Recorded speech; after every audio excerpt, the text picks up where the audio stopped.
Sales Tax Report Review. MaxxTraxx has a tax report to use when filling out your sales tax return, keeping track of all sales collected and sales made to non-tax, resale, or special tax rate customers. Let's take a look. From the toolbar, click Reports, select Financial under Category, and then click Tax Summary under the report name. Notice the report description down here. Click the Run Report button, or just double-click on the report name itself to open the Tax Summary Report filter window. Enter the date range for the report, or click on the Select buttons to open the calendar. And here we also have times we can enter. They default to your shop's open and closing time. And click OK. This report is always at least 2 pages. Your default state sales tax, and a grand totals page. Mine also has a resale page to track my sales that were not charged sales tax. Some shops have additional tax categories like non-tax or government rates, for example. Let's look at the first page, my default sales tax totals. First, parts and associated charges are listed in the top half. Labor and associated charges, like sublet labor, are grouped in the bottom half. Notice all of the charges on the left side are taxable, and the charges on the right side are non-taxed. So let's say I'm in a state that charges sales tax on parts, other tangible property such as fluids, parts which have the Is a Fluid option selected, and supply charges tracked in the miscellaneous charge section. And then I have these other add-on charges that, in my state, are not taxed, like hazardous materials disposal fees. How are these tracked on the report?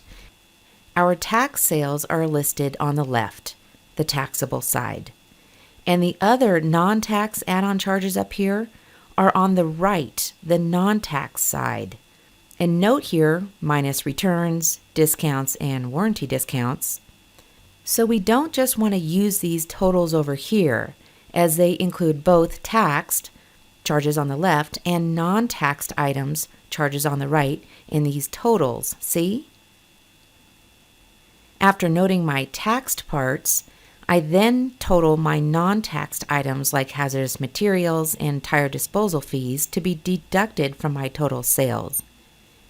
And last, my labor and sublet labor, both which are non-taxed in my state, are tracked on this non-tax side.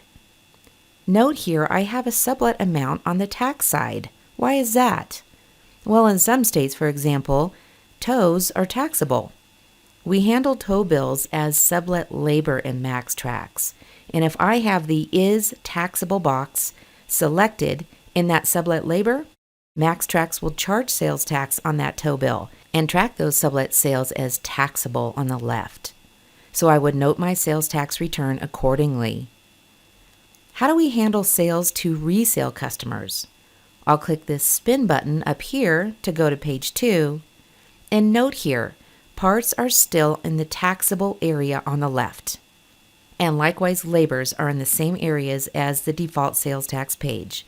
This just means that these taxable parts and labor and sublet labors were sold to a customer who is tax exempt, so no sales tax was collected.